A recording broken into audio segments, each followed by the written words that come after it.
morning mga guys, update ko kayo sa tulay ng ng patawid galing Cainta to Pasig. Ito mga guys, yung patawid na tulay. Ito, nandito na to sa may Lakas Basic Glass Street banda. Ayan mga guys, tuloy-tuloy na yung gawa nila mga guys. Ito yung galing na Rinporis, ito yung kalsada galing Rinporis. Ito yung bahayang isusunod na didemolish mga guys. Ito yung papuntang Taytay mga guys. Ayan, papuntang Taytay yan mga guys. Ito yung isusunod na didemolish mga guys. Tapos ito tuloy-tuloy. Ito yung overpass na yung skyway ng galing Ortigas to Antipolo mga guys. Ayan, tapos na sa kabila, dito na lang sa kabila mga guys.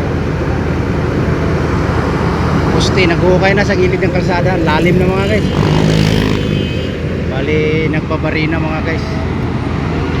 Ayan po mga guys,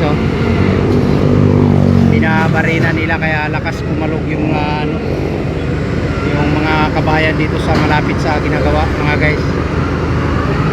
Tuloy-tuloy po yung gawa mga guys. Ayan, update ko lang kayo mga guys. Ayan,